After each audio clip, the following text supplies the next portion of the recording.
Hello. So I am back today with the lovely Phina, and we are here to talk to you a little bit more about our conference. So if you haven't heard already, we are running the Business Success Network Conference for Children's Activity Providers on Friday, the 31st of May. 3 weeks to go.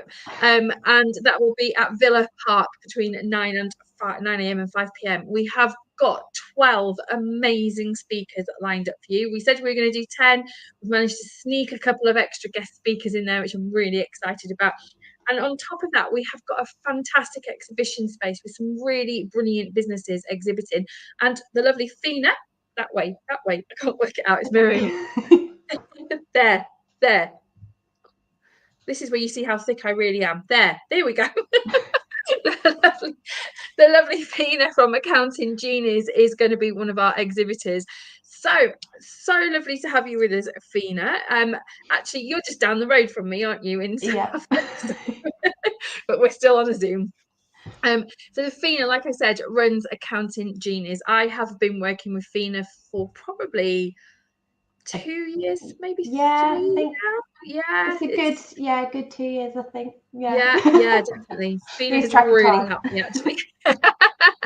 So Phina, tell everybody, how did you get into accounting? What was your journey into your business? How did it come about? So I kind of started straight out of school and went and decided to do an apprenticeship. I had my options kind of lined up of sixth form to then go on to uni and do accounting, or go through to college, do a business, and then move on to accounting in the second year, or do apprenticeship. And all I had to do for the apprenticeship is find an actual placement job. Luckily, I did get that first interview and kind of hit off straight from there. It was amazing journey, learning on the job, but as well applying that to my studies. With that, I flew through level 2. I absolutely enjoyed it. I kind of turned up for the day and was like, oh, we've got an exam today. Okay. And sat it and passed. So absolutely loved it. And then I had my son, so I couldn't continue on for a year. I had to take a year out, which I was kind of gutted about. I think I could have done it, but because the apprenticeship, you have to have 30 hours, then I had to, I couldn't work that obviously during maternity leave. So then I came back and managed to restart into level 3. Unfortunately, there wasn't any work in that work placement anymore, so I did have to move workplaces. Completed my level 3 throughout that journey, and then a family friend kind of suggested that I could work for her full time because she was seeing that I wasn't too happy in that work environment I was currently in.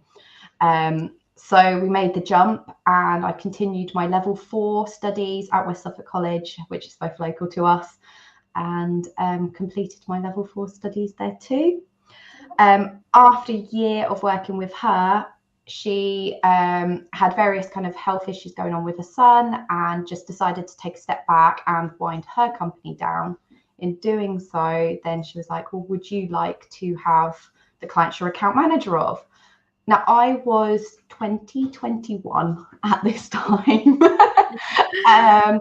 So I kind of instantly replied, going, are you sure?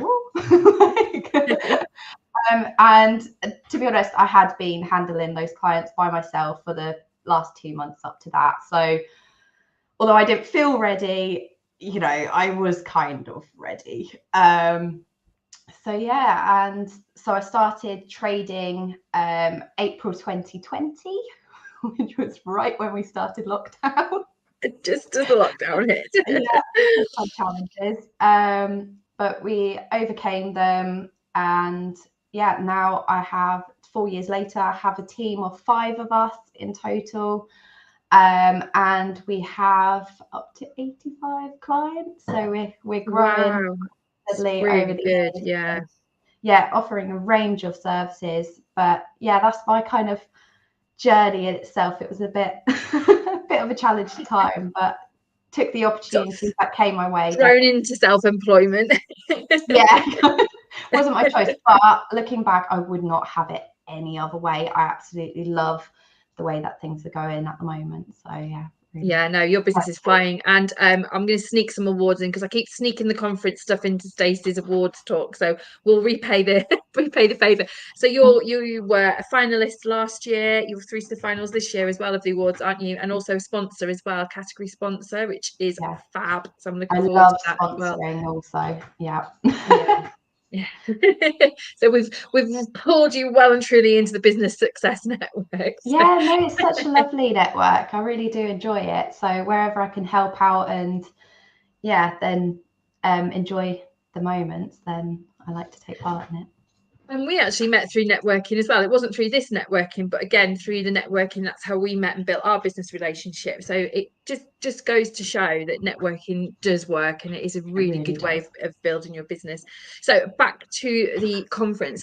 What have you got, or what do you feel that you can offer the children's activity provider industry? Yeah, so I've worked with quite a few children activity providers recently, also thanks to yourself in recommending me to them. I'm offering kind of a range of services, so it is flexible to the business owners' individual needs. So if they just need their annual accounts doing, if they're limited companies and tax returns, I can do that. If they would like more regular bookkeeping to offload that kind of weight on their shoulders to someone, we can do that. If they like to do that themselves, we can also offer cloud setup and training. So then that allows the business owners or their staff members to be able to complete the bookkeeping themselves, which helps reduce the bookkeeping fees. But also I feel like that gives business owners the confidence, reassurance of knowing what's going on in their business without kind of having the anxiety of, oh my gosh, I'm not going to get the bookkeeping done properly, or things like that. That training is quite essential and just helps them along their way and having a bit more of an oversight and control over it. But we also kind of offer external accounts departments, so we can manage the finance and accounts emails if you like, and start from there and build on, like with the bookkeeping, management accounts. There's a range of services that we can do, which can really help your industry, and we can pick and choose which ones fit within there. So I've got some that I am just a bookkeeper for, and I work underneath their accountant, who then does the high-end things. Others do bookkeeping themselves, and then I do kind of VAT returns or their limited company accounts and tax returns, personal tax returns, all sorts, accounts taxi, like anything to do with that. I can help in many ways, basically. So or you don't if it's just a limited company either to take your services. So you self-employed or sole trader, that all works. Self-employed, sole trader, any of that. And I am just here if you want to just quickly run a kind of question past me also, basically. I do quite a lot. I don't mind it, honestly. I'd rather that. That's the kind of relationship that you do need with your accountant, because you need to be able to ask them the questions. It is your baby, your business. They're important questions. You don't want massive tax implications for making a business decision and find that out and have a huge tax bill. You don't want that. Just talk to your accountant, ask them the questions. I will say, my books were in a complete mess when I came over to you, or I felt that they were, and it is the one area that used to absolutely fill me with dread. And I have to say, since working with you, I feel like I've got a little bit more ownership over it, and I understand it a little bit more. I'm not anyway saying my books are anywhere near perfect until you've had your hands on them. I disagree, but okay. But no, so for anybody that is out there that's thinking, I mean, for me, the accounting side of it was just a headache I just didn't want to deal with and didn't need to deal with, and having you there was great. It just takes that stress away from people as well. Figures just bake my brain. But you were still doing the bookkeeping though. So even though you felt like that, you were still doing the bookkeeping yourself in a fashion. and you did really, don't tell my accountant that.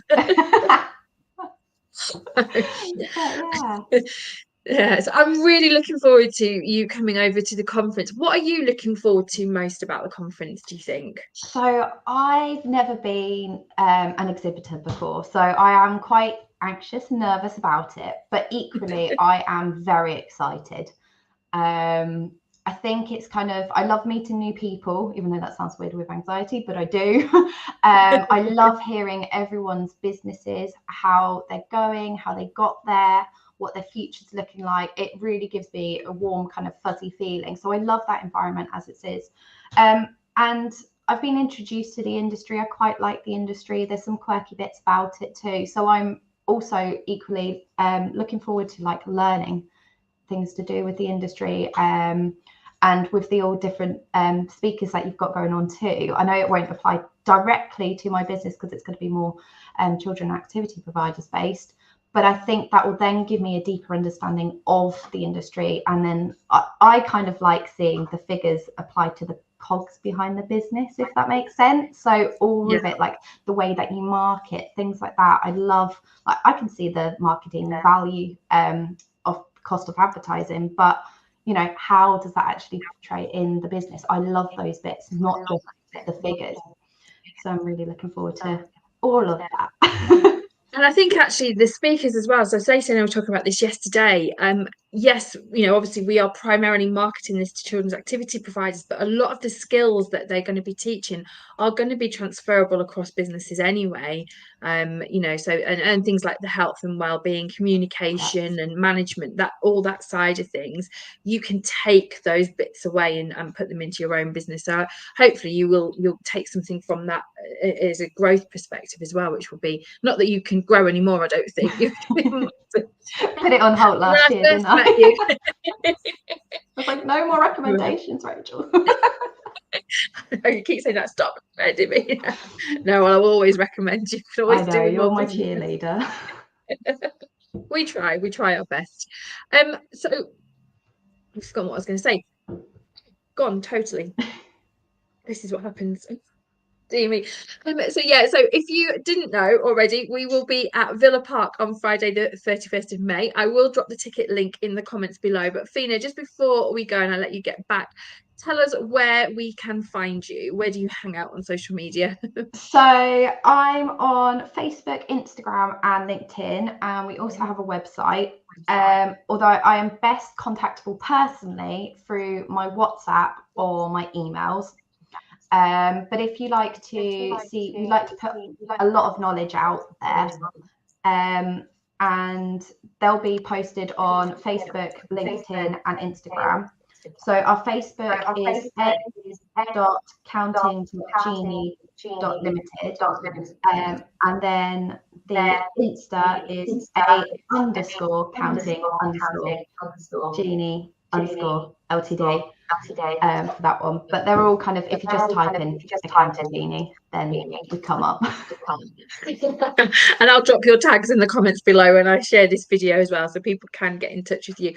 So just before we do go, have you got, I'm springing this one on you, sorry, have you got a little top accounting tip we can take away today to help us? You know, I love tips. I've got so many, but my main one, I think, is just kind of, I know it sounds silly, but if you're kind of sole trader, you don't have to have a business bank account, but if you just have a separate bank account, that makes your life and your accountant's, bookkeepers' lives a lot easier, because then everything is in one place. But not only is that for your accounts, but you can then see, well, if you're injecting money into that business, then you'll be seeing, probably then you might be running at a loss if you're having to put your personal money into the business. Whereas if you're seeing a big balance, then that's more like you've got profits in your business, and then you need to maybe set up a savings account and start putting some money aside. So that's kind of like one of my big top tips, is just having a separate bank account, and like lots of savings accounts too, bits of VAT, bits of tax, you know, bits of business investments, whatever. I love to spread it out. But that is one of my really big tips. That's a great one, actually, a really good one. So yeah, I'll be stashing that one. That's a good one moving forward. Okay, thank you so much for joining us today. So like I said, we will be with Phina, and we've got probably another 10 different businesses exhibiting. We've got 12 speakers, and it's not too late if you're watching this thinking, oh, do you know what, I'd like to go and be an exhibitor there as well. Drop me a message, we can get you booked in. We've got a couple of spaces available. And of course, we get a fantastic lunch as well. We were picking the menus last week. So I didn't want to say that, excited. but food is. Yeah, no, it's not your bog standard buffet. It's a really nice meal. I'm quite excited about this one. So drop me a message if you want to come along. Don't forget, we've also got our special offer on tickets. So it is buy two, get a third for free. So if you want to bring your team members along, you've got a fantastic opportunity to be able to do that as well. Like I said, all the links will be in the comments below when we finish. So Phina, thank you so much for joining us, and I will see you in a couple of weeks. It's nearly there. I don't know if I'm getting excited or a little bit nervous now. So it's so close. But yeah, looking forward to seeing you. We will chat soon. Bye bye.